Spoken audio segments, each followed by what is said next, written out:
రాజుపాలెంలో అగ్ని ప్రమాద బాధితులను ఎమ్మెల్యే పరామర్శించారు.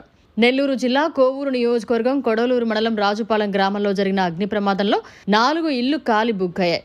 విషయం తెలుసుకున్న వెంటనే ఎమ్మెల్యే వేమిరెడ్డి ప్రశాంతిరెడ్డి సంఘటనా స్థలానికి చేరుకుని బాధితులను పరామర్శించారు. అధికారులను సహాయక చర్యలకు ఆదేశించారు. దగ్ధమైన ఒక్కో ఇంటికి 25,000 రూపాయల ఆర్థిక సహాయంతో పాటు నిత్యావసర సరుకులు అందించారు. అగ్ని ప్రమాదంలో ఇల్లు కోల్పోయిన వారికి ప్రత్యామ్నాయంగా ప్రభుత్వం తరపున ఇల్లు మంజూరు చేయిస్తామని బాధితులకు హామీ ఇచ్చారు.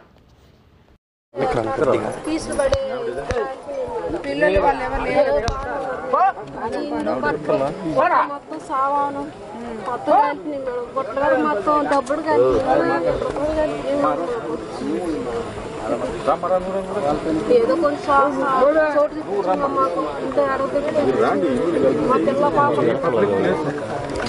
మొక్కలు ఉన్నాయి.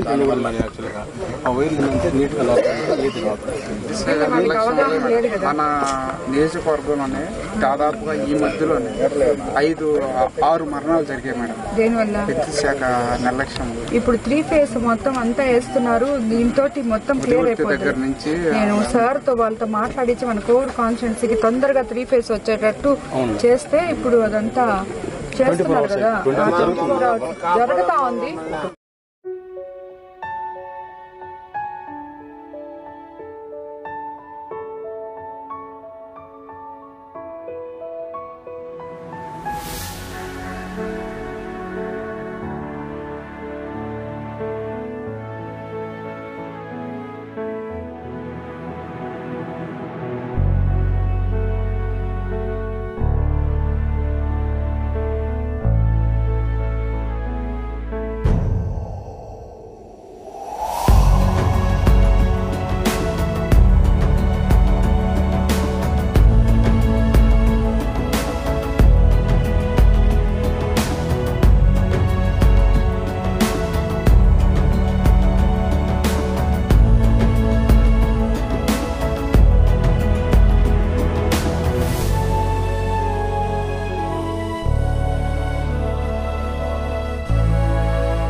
మరిన్ని అప్డేట్స్ కోసం మన HN9 టీవీ ఛానల్ ని సబ్స్క్రైబ్ చేసుకోండి.